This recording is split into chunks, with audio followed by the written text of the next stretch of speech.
Hello, good morning po sa lahat. Welcome po sa ating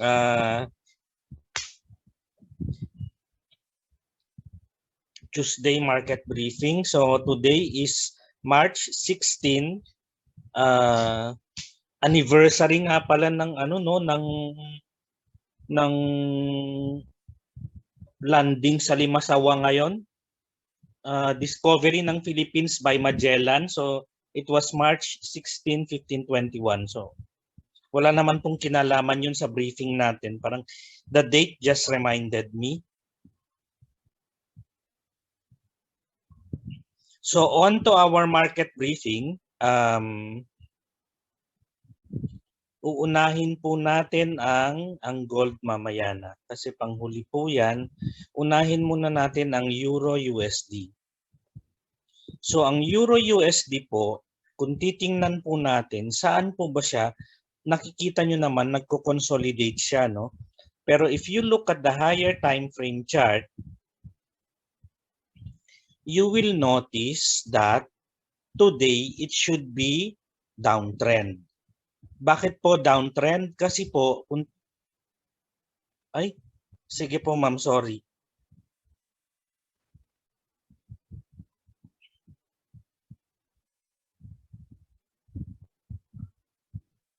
Ayan. So I hope meron na po. Nakikita nyo po.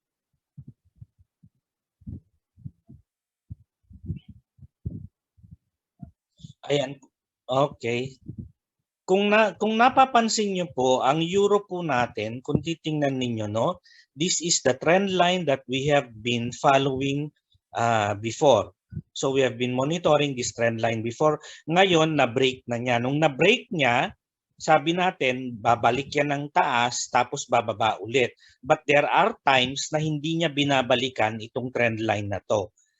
For the simple reason that the sellers are able to step in earlier than the price hitting this expected resistance trend line. So kung pumasok po sila ng mas maaga-aga, if you see this as a reversal form, kasi reversal po ito, no? If you notice, this is a reversal signal. Kung i-check natin, kung i-double check natin yan sa yan, anong klaseng reversal siya. So in our, nag-close ba siya ng halfway within? Kasi if you check it in the candlestick, pagka dito dapat nagko-close siya ng more than half ng 50, more than 50% ng 50% half 50% ng previous bar, ng real body ng previous bar. So by approximation, this is around 50% of the previous bar. So nag-close nga siya diyan lower than the 50% at the point ng lower half ng 50%. So this is a reversal signal. This can be considered as a piercing line formation.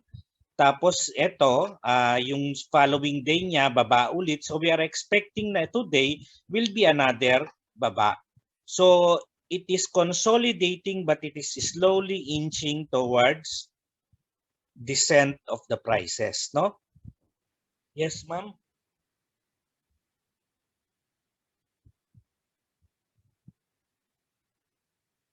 Yes, ma'am. Yes, ma'am. Pero kasi hindi natin alam madalas kung minsan nagkakaroon ng, kung minsan nagpapakita yung reversal and then we expect at least mga 2 to 5, di ba, ang ano natin.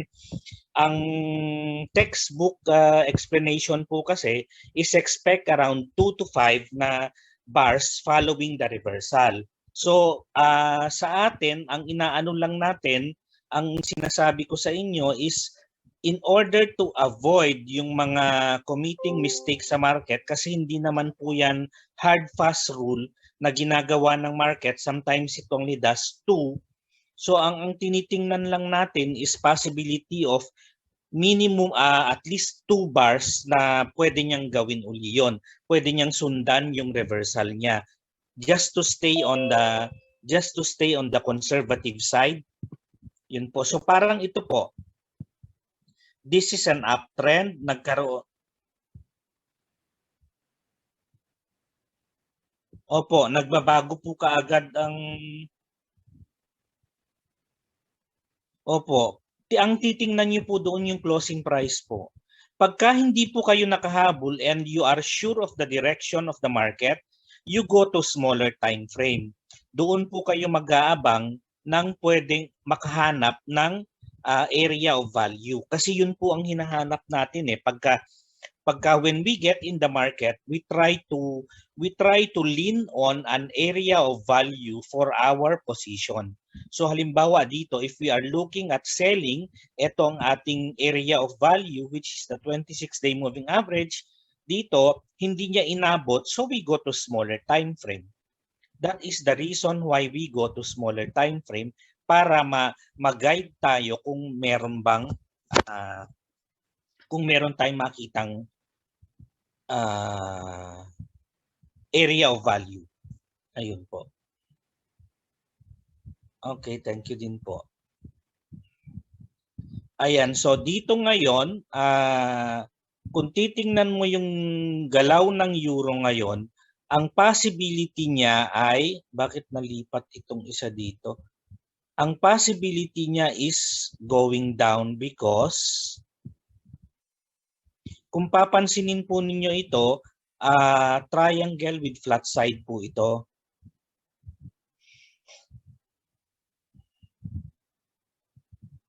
Yan po, it is a triangle with a flat side.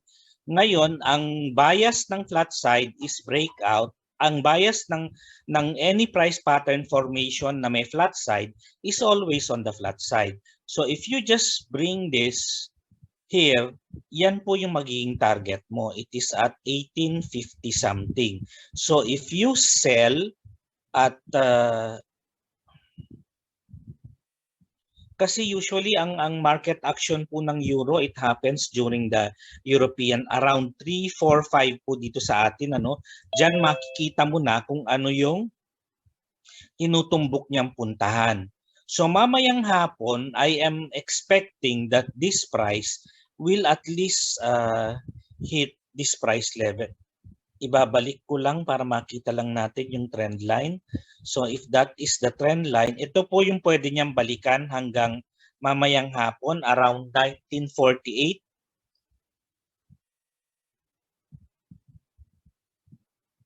Before it breaks out on the downside. So 1948, yan. Sell at 1948, ang target mo is 1854. Ang 1854 po ay galing yan dito.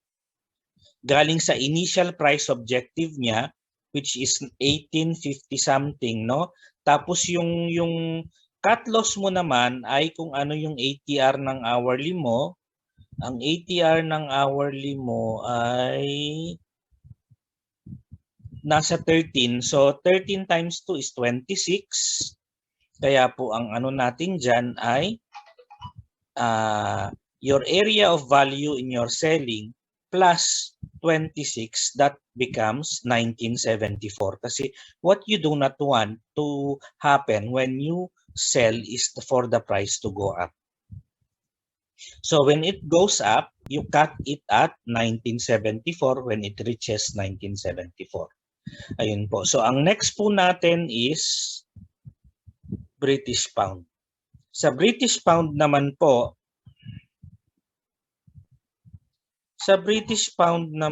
ay mukhang pababa pa rin, ano? Kasi if you look at again at your daily chart and see kung saan yung bias ng movement natin,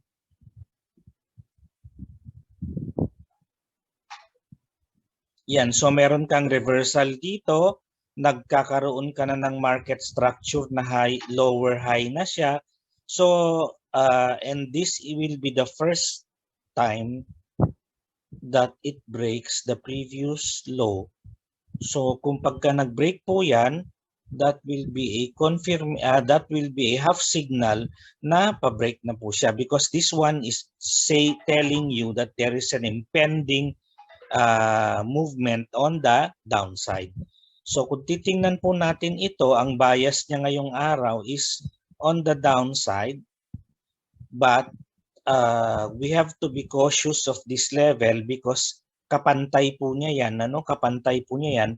Pag ito nag-support dito, then pag nagpakita ng support dito, then the uptrend will still be intact.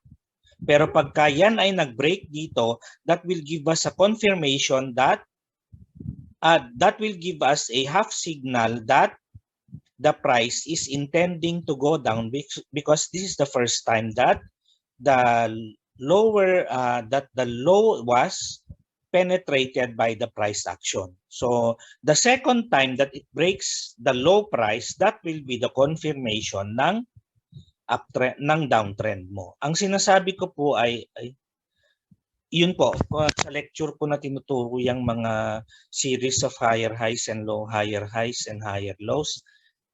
So today is downtrend. It has a bias on the downtrend. So we try to look at area of value where it is going to be so since downtrend po siya, yung ano po natin, kung titingnan nyo, meron kang flat side dito, ano? So ang flat side naman is bias lang. So if you are going to relate that in the daily chart, take note of the support na yung binanggit ko kanina, di ba? This is an area of support where buyers might come in. So it's at 37.90. So at 37.90, titingnan mo kung magkakaroon ka ng ang 37.90 ba ay nasa ano? 37.90 is somewhere here. So ito yung previous low na yan, that is 37.90. So pagka yan po ay nag-support po dyan, then malamang kesa hindi, mag-break po ito. So pagka nag-break po yan dyan, papatulan mo yung upside niya, although ang basa mo ngayon is down, di ba? Pero pagka yan ay nag-correct, if it goes up to this level, tapos biglang nagkaroon ng rejection dito, tapos nag-break dito, then you wait for the correction after the breakout, doon ka papatol dito. Kasi usually, ang gagawin po niyan, pagka nag-breakout po dito, magko-correct dito, tapos aakyat ulit. So pag nag-correct po dito, that is the time na patulan mo yung pag-akyat ng presyo. So habang hindi siya nagko-correct at umakyat siya, pwedeng iwanan ka. So you only miss the opportunity. Ang safe side po, ang best practice is wait for it to break at this price level and then wait for the correction, saka ka po mag-trade. But for now, ang tinitingnan natin, hindi pa naman nangyayari yon. So we will still assume that it will go down, no? Lalong-lalo na at meron ka namang meron kang broadening dito, so it might hit this low which is kinda far from current price. Pero sa galaw ng British pound of 120 to 150 pips a day, hindi po malayo yon. So if you look at the hourly price movement, ayan, kung titingnan mo yung hourly price movement niya, medyo nag-iba yung itsura ng chart mo, no? So it's much clearer now. So kung titingnan mo ngayon sa smaller price pattern mo, you have a trend line here.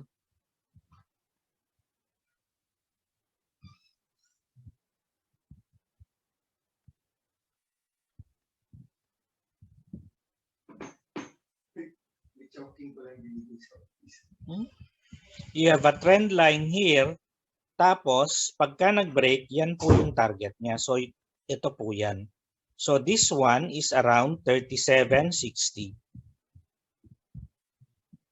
So, yung target po ng British pound ngayon, if you sell at ang target mo na unang target before entry, so 37.62, ang entry price mo is, if you cannot find an area of value in your current time frame, you go to the immediate lower time frame using your factor, no? Yung factor na tinuro ko po sa inyo.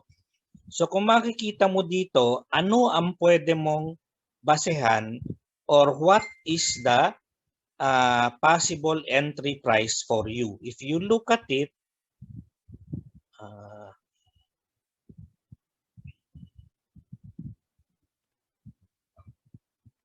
kung nakikita mo, nagte-trending siya ngayon. So this is where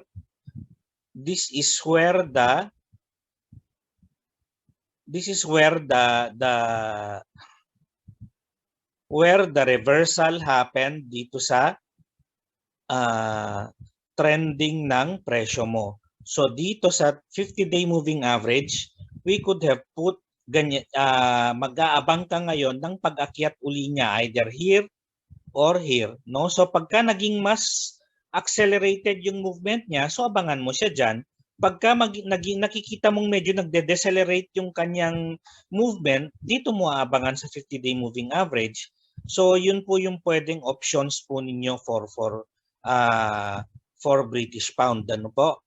So initially, we are putting it at 39.04. Guide lang po yan, pero ang totoong ano niyan is sell on rally.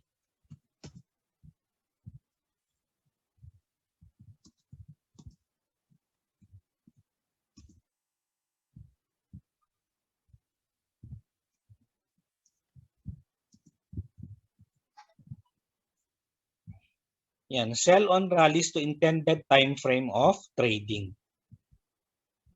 So, we are putting it at 39.04, pero kung kayo po ay nag-trade ng if you are trading live, ang gagawin mo dyan, you wait for it to approach your 26 or 50-day moving average again. Ano po? Para po makakuha ng tamang entry price. So kung wala na pong tanong sa British pound, we may now go to Australian dollar. Ang Australian dollar naman po ay your AUD USD ay ano ba?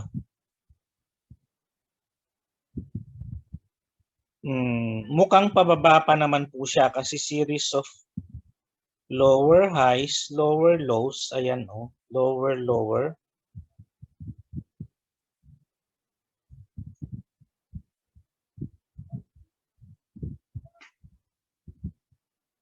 So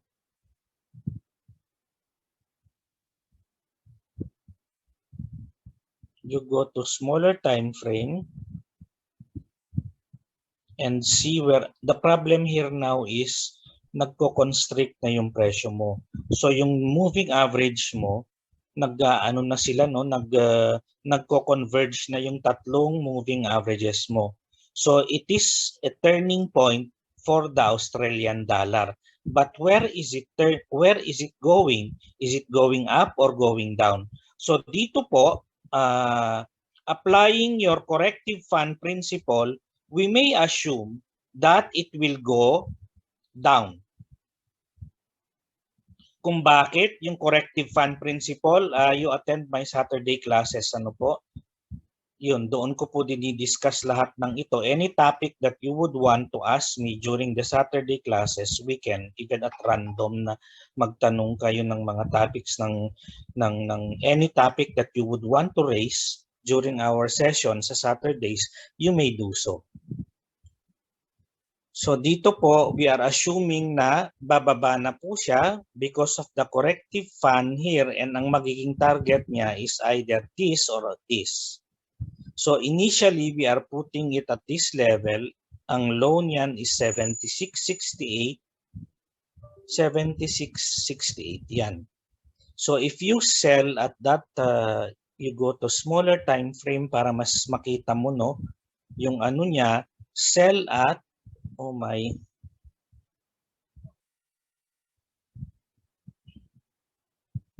Yan. So, pagka nag-ano po ulit, pagka nagkaroon na naman ng rally dito hanggang mamayang hapon at umakyat dyan at nagpakita ang reversal dyan, ano pong reversal ang sinasabi ko? Either you see a harami or you see an engulfing pattern, this one, umakyat dito, nag-engulfing. This one, umakyat dito, nagharami. This one, mamaya, pag umakyat dito yan, if you see a reversal, then dun po kayo pwedeng mag-sell. So you sell at 77.59 area. 77.59 area, ang target mo is 76.68.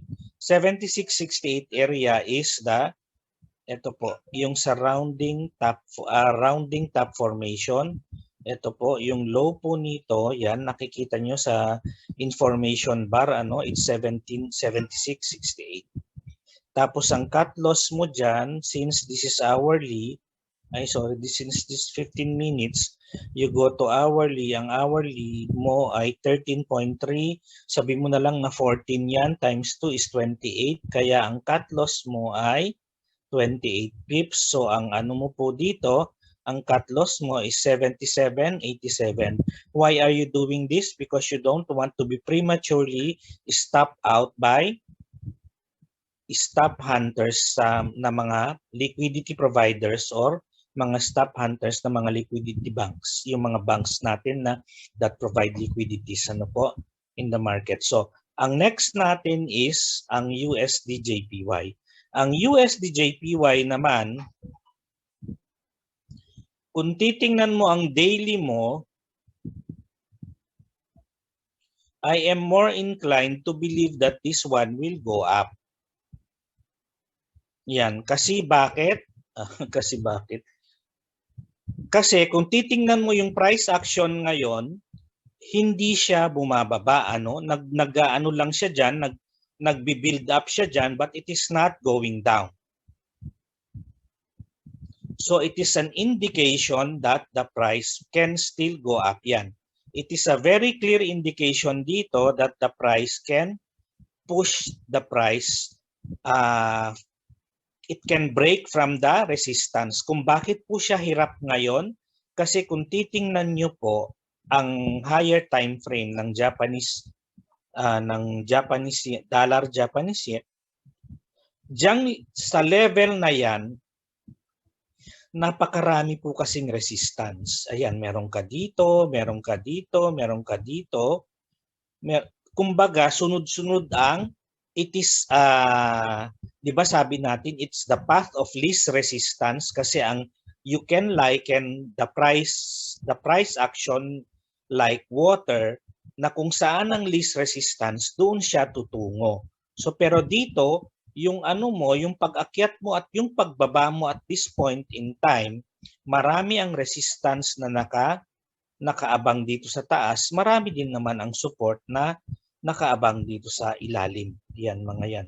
There are plenty of support and resistance levels, kaya po yan hirap sa kanyang pag-akyat. But once it clears the 112 area, tuloy-tuloy na po yan hanggang 115.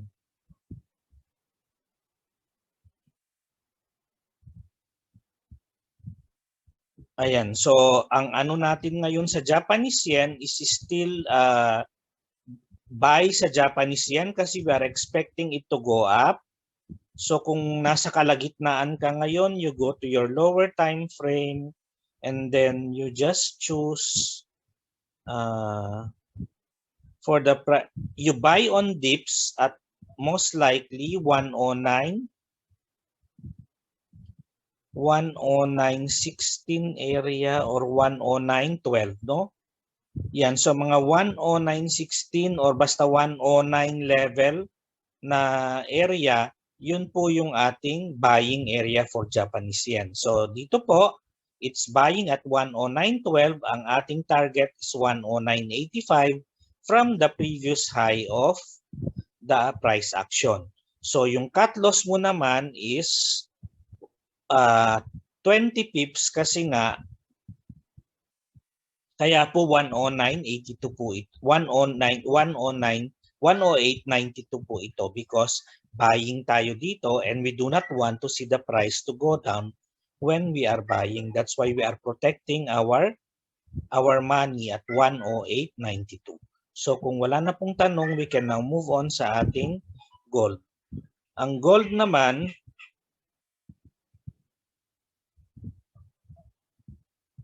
Kung nakikita mo 15 sabay, we go to daily first. Ang daily mo ay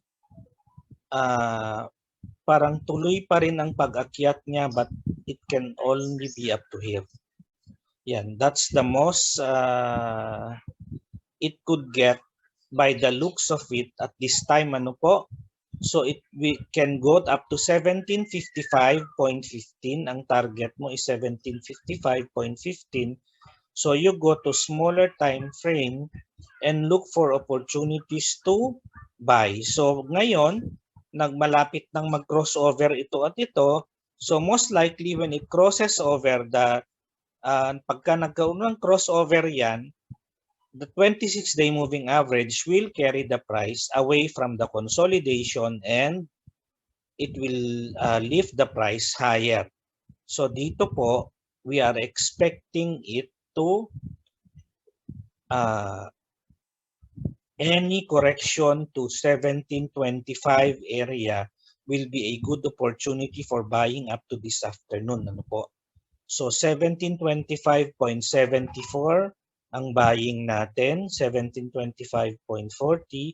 Tapos ang ano natin, ang target profit natin is 1759.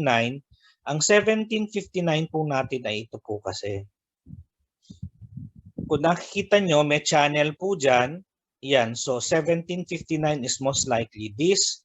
It will try to hit that. Pero if you look at our daily, ang 1759 mo will coincide with this one, with the 1755.15 area dun sa channel mo dito sa 26-day moving average. So you may target 1759 or 1755.14. So initially, ang titingnan mo dyan ay 1755.14. Yan. Ang cut loss mo ay 1717.40, $8 po. So kung wala na pong katanungan dyan, we can now move on sa ating Forex news to look at the possible economic data that will be coming out from any of those markets that we are trading yung mga currencies nila.